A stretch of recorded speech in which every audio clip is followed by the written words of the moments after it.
Yes, I am here. There she is.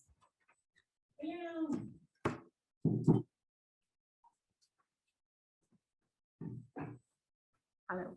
What time is it? Okay, 11:30. Good morning, everyone. Good morning. We just had a coffee break, so we should be more alive. Good morning, everyone. Good morning. Very Great, good morning. great.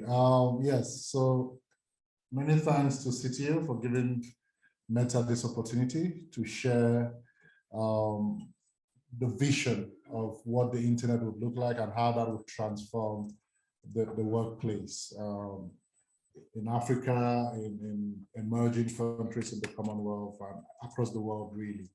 And it's important that we have this conversation today so that where we come from, the countries that we represent or the countries we come from do not play catch up, but are actually there from the start, actually benefit or actually leverage this next evolution of the internet in their workplaces.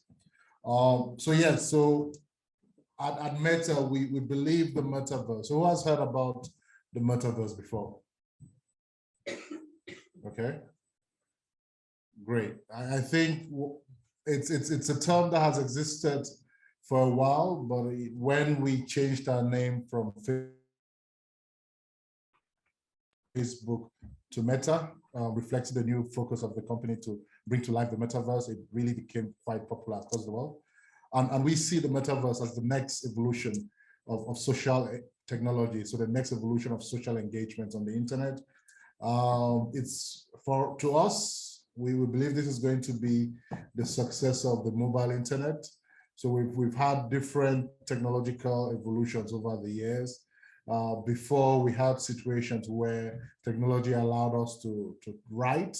So you had things like the telegram. Then we had technology evolve and we had a situation where technology allowed us to communicate by voice. So you had the phone calls, the voice calls.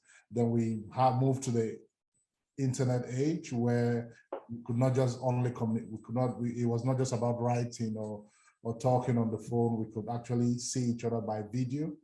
So over the years, technology has evolved.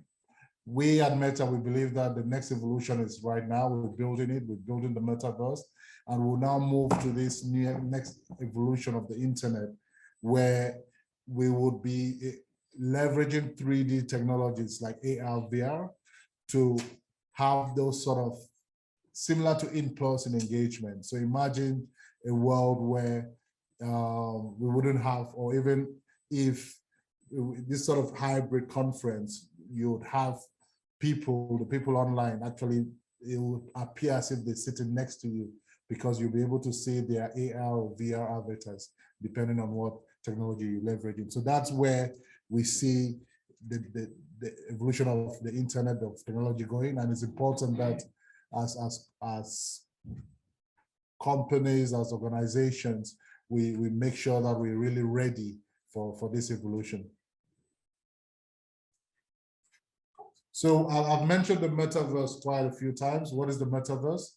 To us, we see the metaverse as a set of virtual 3D spaces where people can create and explore with other people. So it's really going to be a set of virtual spaces where, depending on how you access it, whether it's a headset, eyeglasses, you'll be able to teleport yourself into this virtual space, and you'll have your friends, your family, your colleagues there present with you in this virtual space, and you'll be able to do a lot of activities together, whether it's just communicating with each other, whether it's working together, whether it's creating together, you'll be together in that same space. And it's really going to change the way we experience the internet because it's more immersive. So if you look at this slide, you'll see this lady actually doing her exercise, and then you see people next to her in that virtual space exercising with her. So imagine you in Kenya, your brother is living in Ghana, you guys can set time together, put on these headsets or put on whatever device, the eyeglasses, and it seems like you're next to each other, really exercising. So it's going to be that immersive experience. And this is how we envision the future to look like, to be. So really, yes. So just again to reiterate, it's going to be different 3D spaces. So you'd have different people, different companies creating their own unique 3D space, and you'll be able to move from one 3D space to the other, the same way you're able to navigate from one website to the other. And the idea is that these 3D spaces will be interoperable or interconnected, and it will be very easy for you to move from one space to the other. At Meta, we don't think we're going to build this by ourselves. We think this is a collective effort where everyone would have to chime in, whether it's policymakers, whether it's the people using the technology, like the companies that will leverage this technology, companies like Meta and other companies, startups in Africa, would all need to come together to build this metaverse, this collection of 3D spaces. The technology that will be mostly prevalent would be augmented reality and virtual reality. A lot of us have heard this term. Who has never heard about augmented reality or virtual reality in the room? Raise your hand. Okay. I was hoping that no one will raise your hand so that I could skip this slide. All right, cool. So the difference really is with augmented reality, you put on a headset or a pair of glasses or whatever medium you're using to access that augmented reality experience. That experience is one where you would see like a 3D image superimposed on the physical world. So if you look at this slide, you would see, I think that's Mark Zuckerberg, he's about to fence. And you see, like, you're able to see everything around him. So he can see the grass, you can see the walls, the windows, but within that vision of the physical world, you now have a 3D image superimposed on it. So augmented reality is you continue to experience the physical world around you, but you have this 3D virtual image superimposed. That's what augmented reality. The key difference between augmented reality and virtual reality is that you're fully immersed in the virtual world. So you put on a headset and the physical world kind of vanishes. So it seems like you've teleported yourself into a different world entirely. You wouldn't be able to perceive the things around you. It would seem like you'll be in a completely different space. And that's why if you've seen people using virtual headsets, you then tend to have it within a certain space, which is a physical space that has been cleared of obstructions, because when you're in that world, you don't perceive even walls or objects around you. And if you're not careful, you could actually harm yourself. So it's always, if you able to experience the technology, you would see there's always a quadrant or a space that has been closed off to make sure that you can really navigate that space safely. So that's the key difference. With augmented reality, you see the virtual world, but you also experience the physical world. But with virtual reality, you're just fully immersed in the virtual world. So this slide is really tailored for Africa, but it's applicable to all regions in the world. Even Africa, that is the least connected region in the world today. We have startups, we have technologies, we have creators leveraging augmented reality and virtual reality. So in all continents, in all parts of the world, you have people that are already leveraging this technology to create startups, to create businesses, to create amazing things. These are just some of the areas where this technology is being leveraged, whether it's education, health, productivity, our work, our day-to-day life. People are using or leveraging this technology to create amazing experiences to improve whatever they're trying to do. And yes, so when we talk about augmented reality and virtual reality, the key message here and the importance of this slide is just to say, yes, the metaverse would really mature in several years down the line, in let's say 5 to 10 years down the line. That's when it will become more mature. But that doesn't mean to say it doesn't exist today. So we have a situation where AR, VR is already present in even the least connected places like Africa, in Africa. So it's important that we make the right decisions today to make sure that we don't miss out when this next evolution of the internet really matures.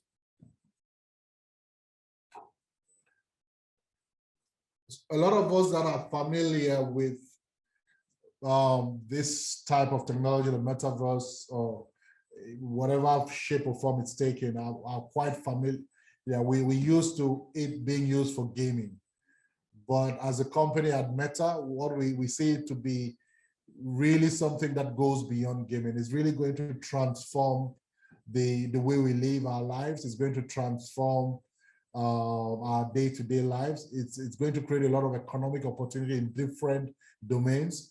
And it's important that as we today within the HR space talk about how we can leverage technology to improve our companies, our productivity, it's important that we keep this in mind. It's important that we make sure that we not only focus on the technologies that are very common today, but we also prepare our people, our companies to adopt this new evolution of the internet. So whether it comes to training, education, we expect that this technology will have a very significant impact in transforming the way we train our colleagues, education, how we educate our youth, even when it comes to working together. Imagine a scenario where you are an architect and you're designing with other architects across Africa, and you're able to teleport yourself into the building that you've designed and look at it and identify areas that need to be changed. And someone is working, the architect is based in Accra, another is based in Lagos, another is based in Johannesburg, and you're able to all together be in the same space or be in the same architectural design and look at, oh, these are the things that we need to change, these are the things we need to improve on.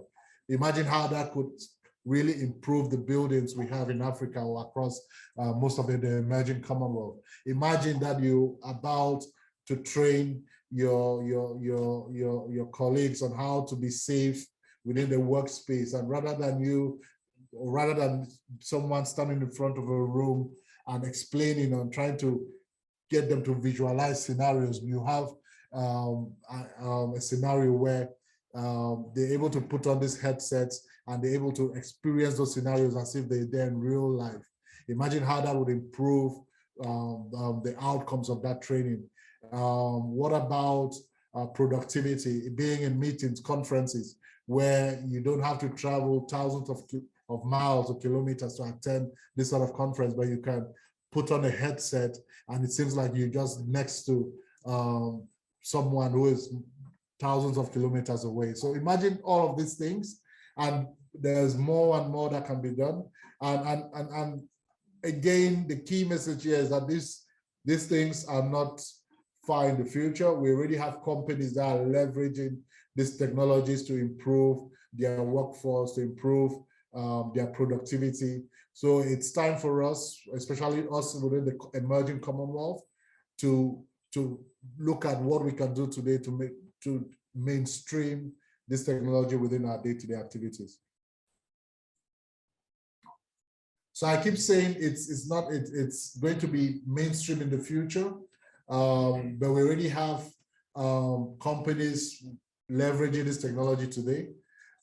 It's important that the technology evolves in a manner that is reflective of our context, is reflective of the realities of our day-to-day.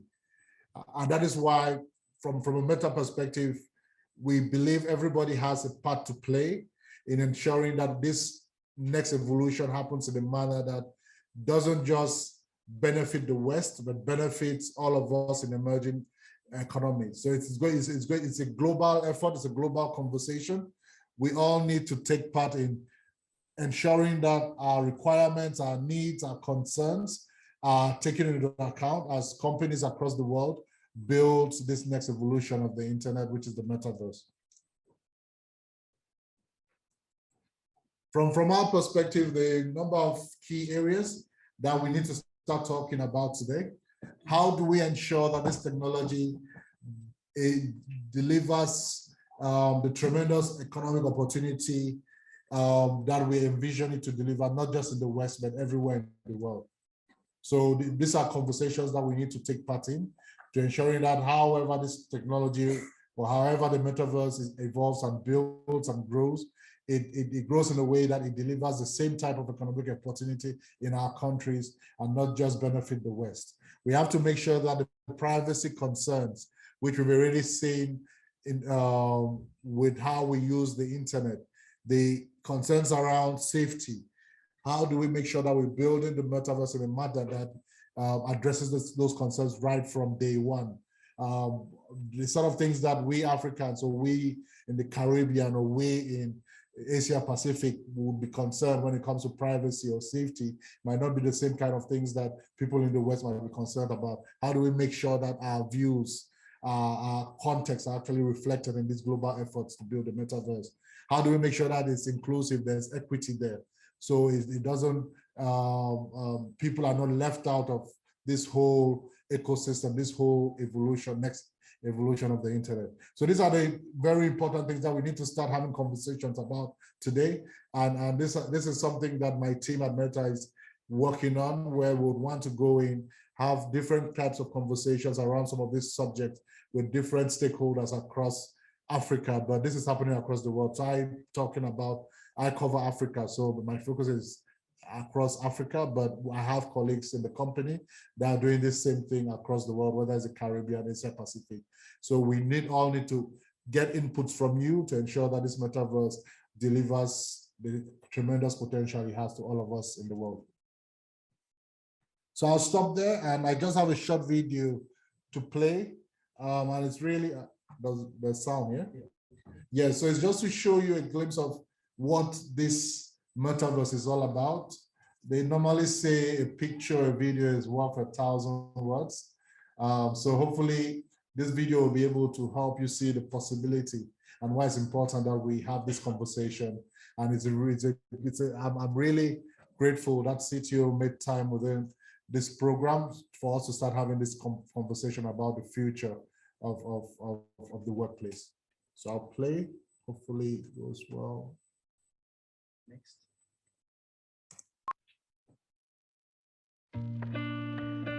I'm the head of education here at Johnson & Johnson Institute, and our responsibility is to train surgeons all around the world. Today, we have a real problem that on a global basis, there's not enough access to safe healthcare because we don't have enough surgeons trained. VR tools like Oculus can help us solve this global crisis. With Oculus and VR, it's allowed us to really shrink the time in which we can put somebody into an experience. We can now immerse them into hundreds of different actual life scenarios. So from day one, they're providing much more empathy to our customer. And so at the end of the day, it's allowing us to provide a better experience. At DHL Express, we ship around 5 million shipments a week. And to do that, we have to build what we call unit load devices. And this is where VR is invaluable. We can send people into an immersive world, and they can be safe, and they can go through the process of building this unit load device. And that's where VR really works for us as a business. So the potential for AR, VR in our company comes back to our core business, which is meeting the world's energy needs with highly complex operations. Fundamentally, the most important commitment ExxonMobil has is to operate our facilities safely and reliably around the world. This technology helps us ensure we deliver on that commitment. In our industry, our operators are exposed to daily tasks that are extremely high risk. With VR, we can get them prepared and trained for those tasks. If that helps us save lives, it's paid for itself. So at Tailspin, the whole point of starting the company was to take advantage of what's possible in VR and how that was going to change the workforce. For us, Oculus is part of our origin story. We were lucky enough to collaborate with Tailspin and really be the first in insurance that we're aware of to use this kind of technology. The biggest barrier to proper use of simulation within healthcare is not one of realism and fidelity, it's one of access. It is an incredibly powerful technology that will affect us from Los Angeles to New York to Western Africa to Southeast Asia. I actually think Oculus and virtual reality is going to be the way that we train many parts of our healthcare systems around the world. Oculus enables DHL Express to scale up any implementation around the world that we've never been able to do before. Standalone headset, because the total cost of ownership is less, allows us to touch a lot more people. We can move it around, we can get to more people, and in the end, impact a lot more of our employee workforce using this technology and the power of it. And it's critical that we have partners like Oculus to create that wonderful platform where we can then deliver our virtual reality content to anybody, anywhere, and at any time.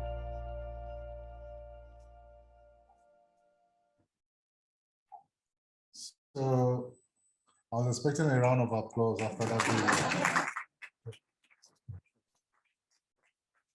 Yeah, so I think, again, just to say thank you for your time. I hope you found the presentation useful and you've learned a little bit about the metaverse.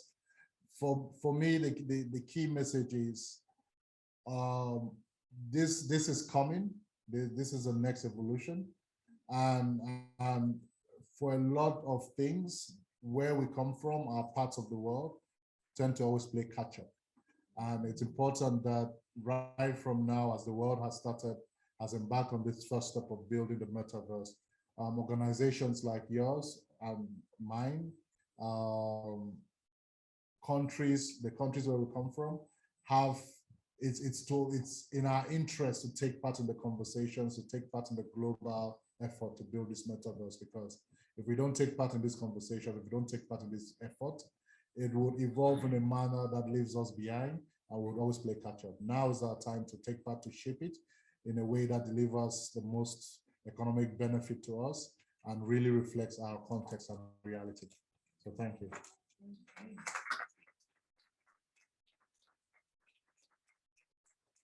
you, Mr. Tambeayuk, for your engaging presentation.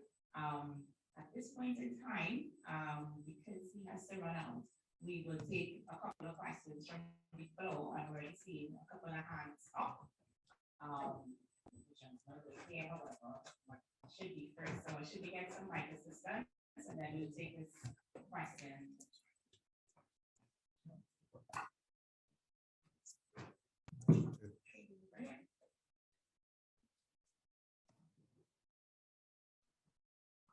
Thank you very much, Leonard Obonyo from CTO.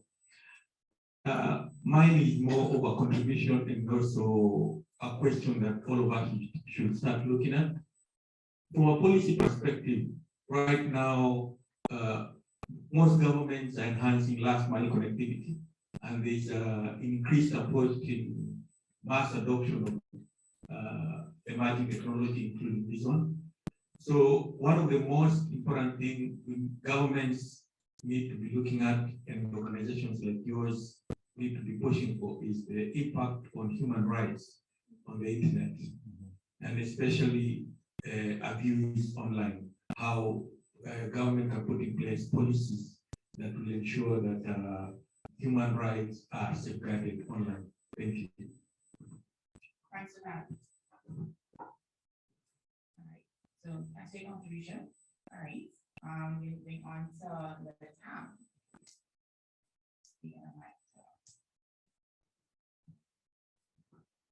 Chair, mine is, I want to know if an organization wants to deploy the metaverse, where do they start and what are the requirements?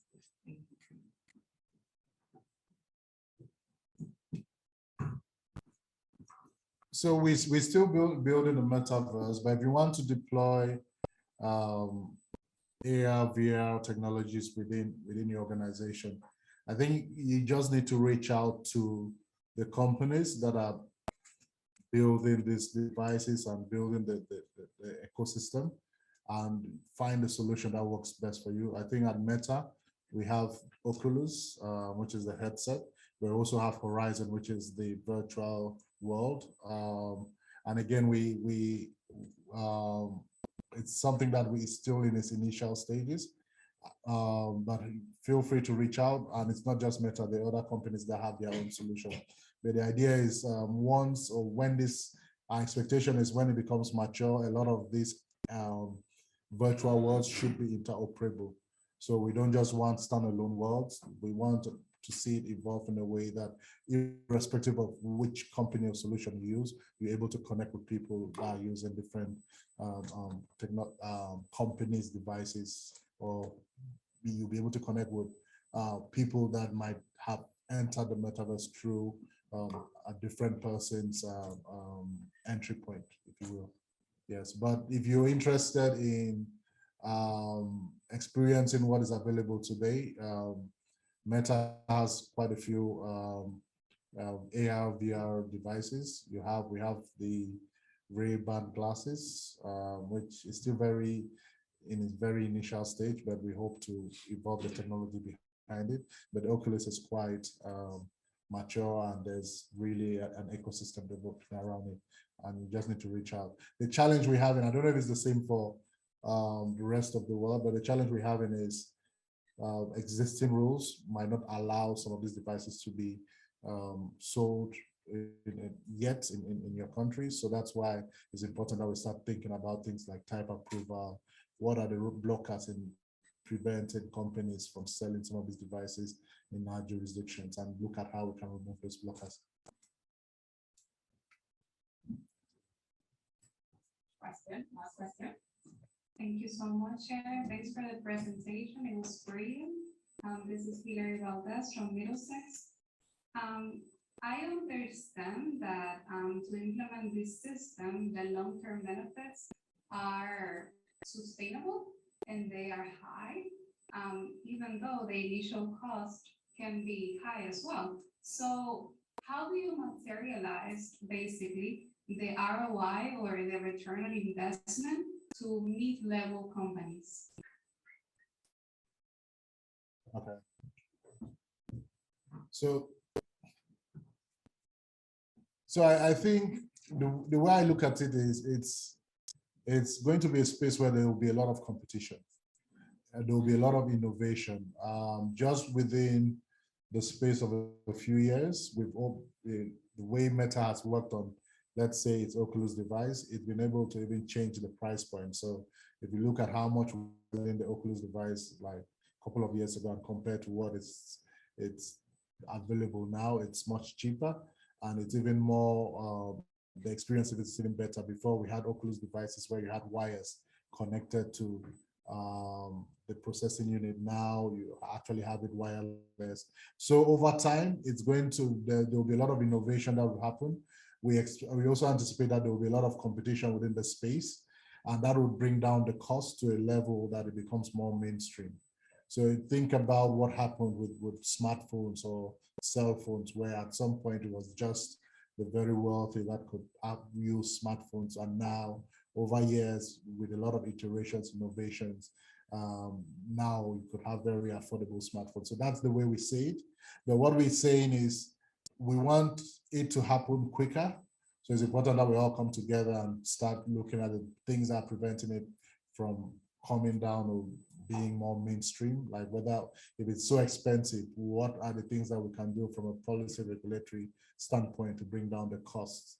In some of our countries, sometimes it's even the taxation or the custom duty on some of these devices that drive them out of reach of everyone. So those are some of the things that we can look at, or if it's things around connectivity, for instance, where we have places where it's still very expensive to access high-speed connectivity. What can we do to ensure that even when you have those devices, you can continue you can actually have good connectivity to use it in a meaningful manner, or even things around spectrum.